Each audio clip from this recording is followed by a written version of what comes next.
नमस्कार, मैं निशांत सौरभ आप सभी को सौरभ क्लासेस में स्वागत करता हूं। ये क्लास रीजनिंग का है और क्लास स्टार्ट करने से पहले जो न्यू स्टूडेंट है जो हमारे चैनल से पहली बार जुड़ रहे हैं वो सबसे पहले हमारे यूट्यूब चैनल सौरभ क्लासेस को सब्सक्राइब करें, बेल आइकन पे क्लिक करें ताकि जो भी न्यू वीडियो आए उसका नोटिफिकेशन सबसे पहले आपके पास पहुंचे।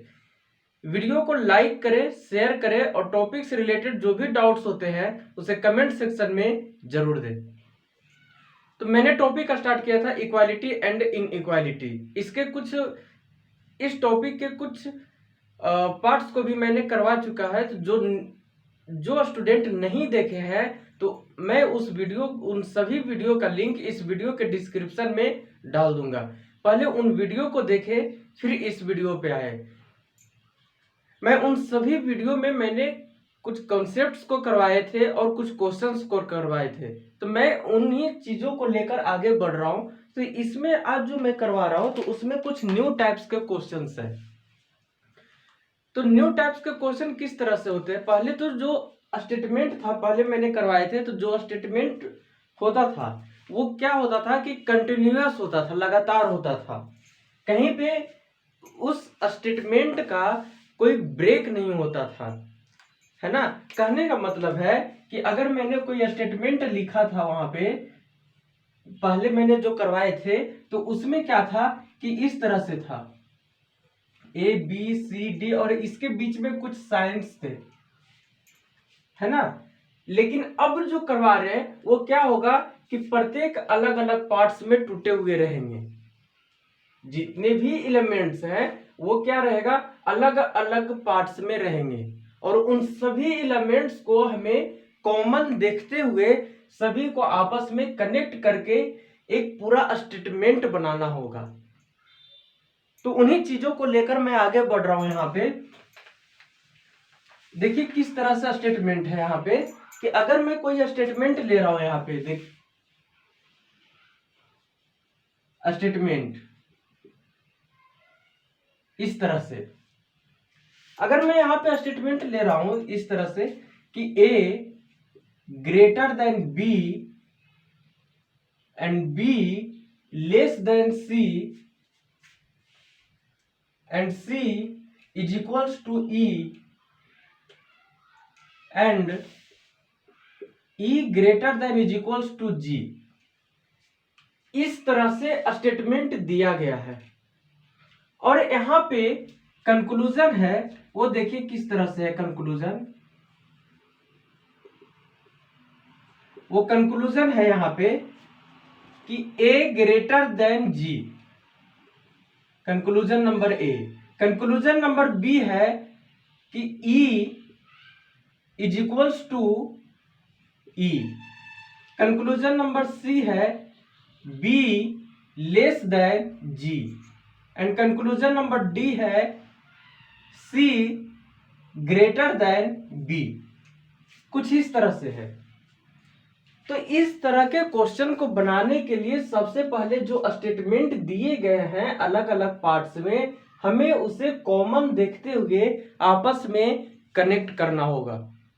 और वो किस तरह से कनेक्ट करना होगा देखिए, अगर हम यहाँ पे स्टेटमेंट को कनेक्ट करते हैं, जितने भी पार्ट्स दिए गए हैं उन सभी को आपस में कनेक्ट करते हैं, तो हमें क्या करना होगा जो भी कॉमन है सबसे पहले हमें उस कॉमन पार्ट्स को आपस में मिलाना होगा।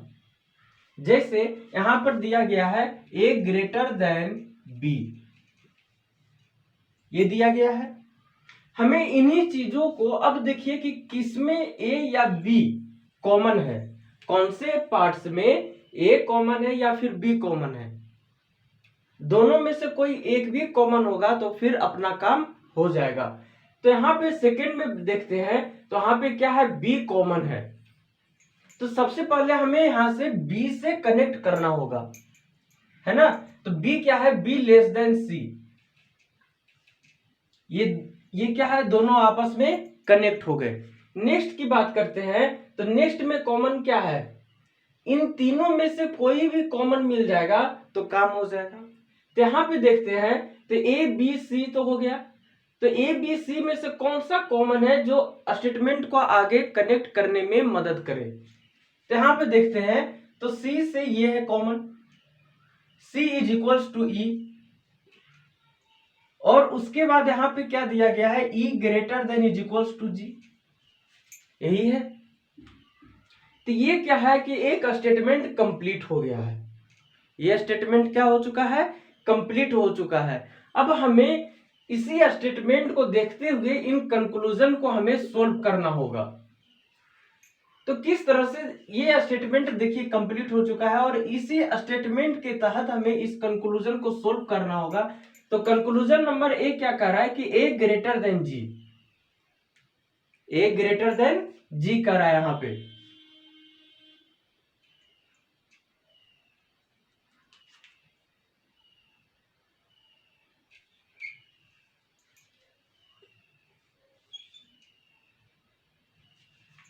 अब यहां पे देखते हैं कि किस तरह से है।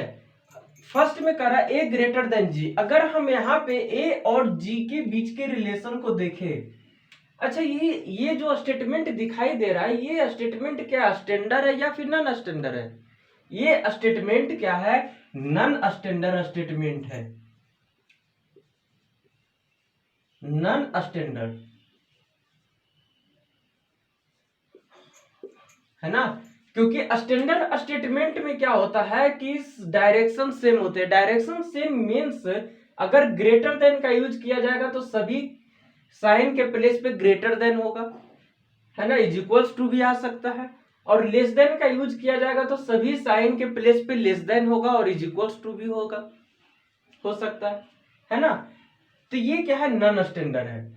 और यहाँ पे इसी को देखते हुए इस कंक्लूजन को अगर हम देखें तो ए ग्रेटर देन जी, इसके बीच में ए और जी के बीच में 3 एलिमेंट है और साइन की बात करते हैं तो यहाँ पे 4 साइन का यूज किया गया है, greater than, less than, is equals to, greater than is equals to. हमें यहां से ए और जी के बीच का रिलेशन कंफर्म नहीं पता चल रहा है ना, कि ए क्या होगा, बड़ा होगा या फिर छोटा होगा या जी के बराबर होगा। यहाँ पे तीनों में से कोई भी पॉसिबिलिटी यहाँ पे हो सकते हैं। अगर हम बोले तो इसे हम क्या बोल सकते हैं, कांट से। मतलब हम ये कंफर्म नहीं कर सकते हैं कि जो ए होगा वो जी से बड़ा ही होगा या फिर जी से छोटा होगा या जी के बराबर होगा। तो ये क्या होगा, ये स्टेटमेंट गलत होगा। ये स्टेटमेंट क्या है, गलत है, पार्शली रॉन्ग है। पार्शली रॉन्ग किस लिए हुआ है, क्योंकि यहां पे हम कंफर्म नहीं कर सकते, है ना। अगर हम इसको कंप्लीटली रॉन्ग कर देंगे तो लेस देन भी तो हो सकता है, इज इक्वल्स टू भी तो हो सकता है यहाँ पे। Conclusion number B, G is equals to E. क्या यहाँ पे इस स्टेटमेंट को अगर हम देखें तो जी है जो ई के बराबर है। अगर इस स्टेटमेंट को देखें तो क्या जी है वो ई के बराबर है। ध्यान से देखिए तो जी और ई के बीच में 2 साइन का यूज किया गया है, G greater than is equals to E, sorry E greater than is equals to G. तो इसका मतलब हम ये लिख सकते हैं कि जो ई होगा वो ग्रेटर देन भी होगा और जो ई होगा वो इज इक्वल्स टू भी होगा। इन चीजों को मैं लिख सकता हूं इस तरह से। तो ये भी क्या है, पार्शियली रॉन्ग है। सेकंड क्या कर रहा है कि बी लेस देन जी। यहाँ पे बी और जी के बीच के रिलेशन को अगर हम देखें तो इसके बीच में लेस देन और ग्रेटर देन का भी यूज किया गया है और यही दोनों क्या करेगा, इस कंक्लूजन को पार्शियली रॉन्ग करेगा। मतलब कांट से हम कह नहीं सकते हैं, है ना, क्योंकि यहाँ पे बी बड़ा भी हो सकता है जी से, छोटा भी हो सकता है जी से और बराबर भी हो सकता है जी से। नेक्स्ट कह रहा है कि C ग्रेटर देन B। क्या यहाँ पे C है वो B से बड़ा दिखाई दे रहा है यहाँ पे, तो ये क्या है, कंप्लीटली राइट है। और जब इस तरह से पार्शियली रॉन्ग हुआ है और इनके और कोई पार्ट्स यहाँ पे नहीं दिए गए हैं। अगर जैसे यहाँ पे जी की बात, कंक्लूजन नंबर बी की बात करते हैं तो इसके साथ अगर मैं एक और कंक्लूजन को ऐड कर लूं यहाँ पे इस तरह से, ध्यान दीजिएगा कि कंक्लूजन नंबर ई हम यहाँ पे ले लेते हैं कि जी ग्रेटर देन, सॉरी, जी लेस देन ई, जी लेस देन ई। तो यहाँ पे देखिए जी और ई के रिलेशन को यहाँ पे दिखाया गया है कि जी है जो ई से छोटा भी हो सकता है और बराबर भी हो सकता है, मतलब ये भी पार्शली रॉन्ग है ना। तो इसके आंसर को अगर लिखना रहेगा तो किस तरह से इसके आंसर को लिखेंगे, ध्यान दीजिए कौन कौन से कंक्लूजन सही है यहाँ पे। अच्छा, जो पार्शली रॉन्ग हुआ है और जहां पे इधर और का यूज होगा वहां पे तो इधर और का यूज करेंगे। तो इधर और का यूज कहां पे करेंगे, एक कंक्लूजन नंबर बी को देखिए और एक कंक्लूजन नंबर ई को देखिए। यहाँ पे इधर और का यूज किया जाएगा क्योंकि यहाँ पे दोनों एलिमेंट क्या है, सेम है, और दोनों के बीच कौन से साइन का यूज किया गया है, दो साइन का यूज किया गया है ना। वहां पे भी मौजूद है दो साइन ई और जी के बीच में। तो यहाँ पे आंसर में लिख सकते हैं कि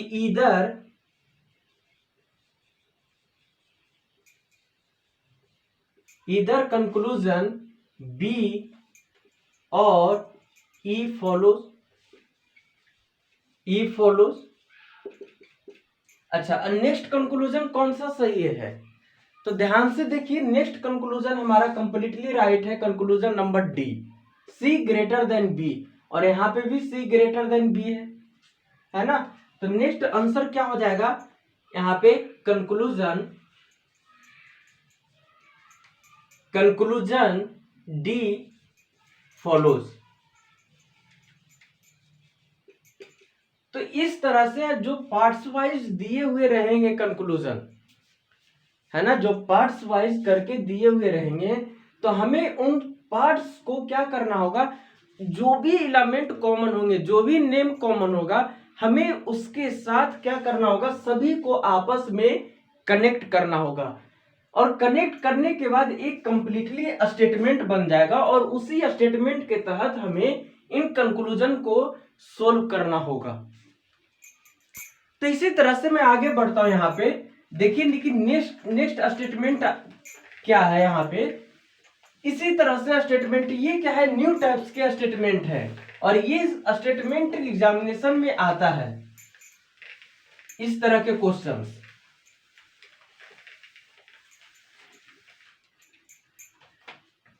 देखिए नेक्स्ट स्टेटमेंट है यहाँ पे कि जेड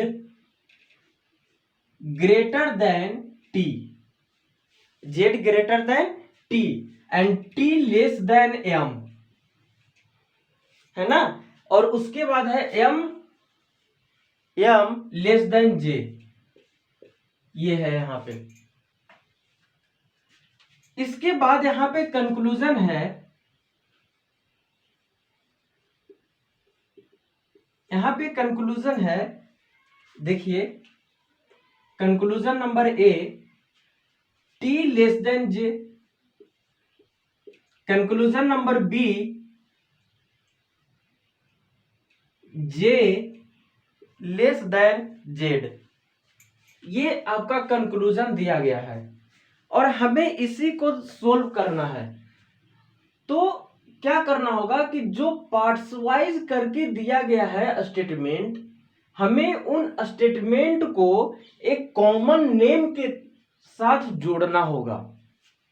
और वो किस तरह से जुड़ेगा, देखिए यहां पे क्या दिया गया है कि Z greater than T, Z greater than T, और टी, जेड या फिर टी दोनों में से कॉमन कौन सा दिख रहा है यहाँ पे, तो दोनों में से कॉमन टी दिखाई दे रहा है यहाँ पे, तो टी लेस देन एम। इसके बाद ये तीनों में जेड टी एम, तो जेड टी एम में यहाँ पे कॉमन दिखाई दे रहा है एम लेस देन जे, ये है। और ये एक कंप्लीटली स्टेटमेंट बन चुका है। इसी स्टेटमेंट को आपस में जोड़कर एक कंप्लीट स्टेटमेंट तैयार किया गया है और इसी स्टेटमेंट से हमें ये कंक्लूजन को सोल्व करना होगा। तो यहां पे हम देखें तो टी लेस देन जे है यहाँ पे, तो क्या टी लेस देन जे है? स्टेटमेंट को ध्यान दें तो टी लेस देन जे, यहाँ पे टी है वो एम से भी छोटा है और एम है जो जे से छोटा है। जब एम जे से छोटा है तो टी भी छोटा होगा जे से, मतलब ये क्या है? कंप्लीटली राइट है।